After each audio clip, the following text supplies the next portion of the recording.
सुबह के 9 बजे इंस्पेक्टर काव्या मेहरा होटल पहुंची। दिल्ली पुलिस में 10 साल की सेवा के बाद काव्या ने अजीब मामले देखे थे, पर यह अलग था। रिपोर्ट साधारण थी। Long term guest Aarush Verma, missing hotel manager mister D'Souza, 50 के करीब, करीने से सजे सूट में, पर आंखों में छिपी घबराहट साफ दिख रही थी। मैम, पिछले 3 दिनों से वो दिखाई नहीं दिए, डिसूजा ने कहा, लेकिन कमरा 307 का कार्ड हर रात एक्टिव हो रहा है। किसके नाम पर है कमरा? काव्या ने पूछा। आरुष वर्मा। डिसूजा का स्वर हल्का कांपा। कमरा 307 तीसरी मंजिल के आखिरी छोर पर था। दरवाजा खोलते ही काव्या को सबसे पहले जो महसूस हुआ, हवा ठंडी थी, अस्वाभाविक रूप से। कमरा साफ था, बहुत ज्यादा साफ। बिस्तर ठीक से सजा, अलमारी खाली। टेबल पर केवल एक पुरानी डायरी। कोई संघर्ष नहीं, कोई जल्दबाजी नहीं। लंबे समय से रह रहा था? काव्या ने पूछा। 3 साल, डिसूजा ने कहा। हमारे सबसे पुराने गेस्ट में से एक। पर कोई पर्सनल डिटेल? डिसूजा चुप हो गया। होटल के रिकॉर्ड में आरुष वर्मा का नाम था। आईडी कॉपी धुंधली, फोन नंबर डिसकनेक्टेड। काव्या ने पुलिस डेटाबेस चेक किया। कोई क्रिमिनल रिकॉर्ड नहीं, कोई एड्रेस हिस्ट्री नहीं। मानो आरुष वर्मा कागजों पर था, पर दुनिया में नहीं। काव्या ने सीसीटीवी फुटेज दोबारा देखी। हर रात एक ही समय, 2:07 AM, कार्ड टैप, दरवाजा खुलता, क्लोज, पर कैमरे में कोई इंसान नहीं। कार्ड किसके पास है? काव्या ने पूछा। डिसूजा का चेहरा सख्त हो गया। सर, केवल आरुष के पास। तो फिर ये क्या है? डिसूजा ने धीमी आवाज में कहा। कमरा 307 कभी खाली नहीं रहता मैम। डायरी में केवल कुछ ही पन्ने भरे थे। आखिरी एंट्री। अगर मैं अचानक गायब हो जाऊं तो समझ लेना मैं चला नहीं गया, मुझे हटा दिया गया। नीचे तारीख थी, 3 साल पुरानी। काव्या की रीढ़ में ठंडक दौड़ गई। काव्या ने डिसूजा को ऑफिस में अकेले बुलाया। आप कुछ छुपा रहे हैं? उसने सीधा कहा। डिसूजा ने गहरी सांस ली।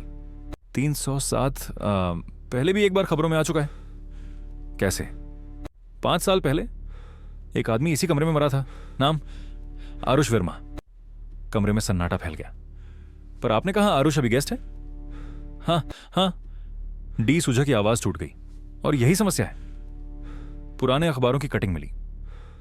होटल में संदिग्ध मौत, आरुष वर्मा। मौत का कारण हार्ट अटैक। कोई केस नहीं, कोई पोस्टमार्टम नहीं। काव्या ने फोटो देखी। कमरे में खड़ा आदमी, वही चेहरा जो होटल स्टाफ पिछले 3 सालों से देख रहा था। तो फिर जो 3 साल से यहां रह रहा था, वो कौन था? काव्या ने सवाल किया। डिसूजा फुसफुसाया। मुझे नहीं पता मैम। वो बिल देता था, बात करता था, हंसता था। और आपने कभी पुलिस को नहीं बताया? क्योंकि हर रात कमरा 307 खुलता था। उस रात काव्या ने फैसला किया, वो खुद 307 के सामने रहेगी। घड़ी 2:06 AM, होटल शांत। 2:07 AM कार्ड टैप हुआ। दरवाजा खुला। काव्या ने अंदर कदम रखा। कमरा वही था, पर इस बार बिस्तर पर कोई बैठा था। आरुष वर्मा। आप देर कर दी इंस्पेक्टर, उसने मुस्कुराकर कहा। आप कौन हैं? काव्या ने पूछा। मैं वही हूं जो रिकॉर्ड में है, आरुष बोला। और वही भी जो मर चुका है। तो ये सब क्या है? गलती, उसने कहा। जब मेरी मौत को जल्दी में दबा दिया गया, मैं यहां रह गया। आप जिंदा नहीं हैं, काव्या बोली। आरुष ने सिर हिलाया। लेकिन यादें हैं और सिस्टम की लापरवाही। आरुष ने बताया, उसकी मौत असल में हत्या थी, होटल में हुई, पर केस बंद कर दिया गया। डिसूजा जानता था और चुप रहा। हर रात दरवाजा इसलिए खुलता है, आरुष बोला, क्योंकि किसी ने मेरा केस बंद किया, पर मुझे नहीं। अगली सुबह कमरा 307 सील कर दिया गया। डिसूजा गिरफ्तार हुआ, सबूत छुपाने के आरोप में। और आरुष? उस रात के बाद कार्ड कभी एक्टिव नहीं हुआ। काव्या ने आखिरी बार कमरे की ओर देखा। अब वह खाली था, पर उसे पता था कुछ कमरे खाली नहीं होते जब तक सच बाहर ना जाए। कमरा 307 अब बंद है, पर होटल के रजिस्टर में एक नाम आज भी मौजूद है, आरुष वर्मा।